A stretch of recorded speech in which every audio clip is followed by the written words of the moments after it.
নমস্কার, আমি ডক্টর তরুণ মণ্ডল। আমি আজ যে বিষয় নিয়ে আলোচনা করব সেটি হলো নার্ভের সমস্যা নিয়ে। এই নার্ভের সমস্যা নিয়েই যিনি আমাকে ওনার সমস্যার কথা লিখে পাঠিয়েছেন, তার সমস্যা কী সেটা তুলে ধরছি। ডাক্তারবাবু, আমার নাম প্রকাশ মালাকার, বাড়ি পূর্ব মেদিনীপুর। ডাক্তারবাবু, আমার বাঁ পায়ে সবসময় কাঁপতে থাকে, যন্ত্রণা করে, অসাড় হয়ে যায়। সবসময় একটা নার্ভের সমস্যা লেগেই আছে।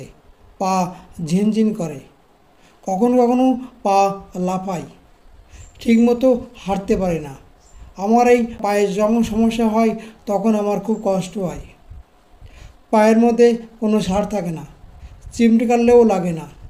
অনেক সময় যদি পায়ে মশা বসে তাও ঠিক পায় না।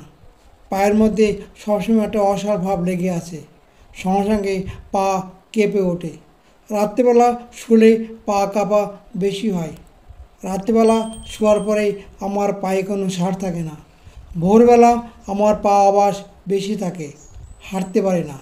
হাঁটতে গেলে আমার পায়ের মধ্যে কেমন যেন একটা ব্যথা অনুভব হয়। সব সমস্যা বাঁ দিকে বেশি।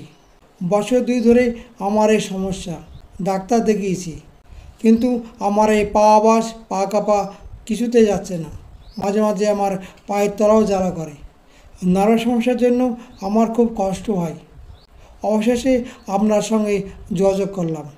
আপনার ইউটিউব চ্যানেল আমার খুব ভালো লাগে, সবসময় আপনার ভিডিও দেখি। আমি কি ভালো হতে পারবো? যদি ভালো হতে পারি, কোন ওষুধ খেলে ভালো হবো একটু বললে আমি উপকৃত হতাম। যিনি আমাকে ওনার নার্ভের সমস্যা নিয়ে লিখে পাঠিয়েছেন, ওনার নাম হলো প্রকাশ মালাকার। ওনার সমস্যা হলো নার্ভের সমস্যা। পা কাঁপে, হাঁটতে পারে না, অবশ হয়ে যায়, শুলে বেশি হয়, সবসময় পায়ের মধ্যে অস্বস্তিবোধ লেগে থাকে। ওনার লক্ষণ বিবেচনা করে আমি যে মেডিসিনটা বলছি, মেডিসিনটা হলো ল্যাগেসিস 30। এই ল্যাগেসিস 30 ওষুধটা পরপর 2 দিন সকালে 2টি পুড়িয়ে খাবেন। খাওয়ার পরে দেখবেন খুব তাড়াতাড়ি উনি ভালো উঠবেন এবং সুস্থ উঠবেন।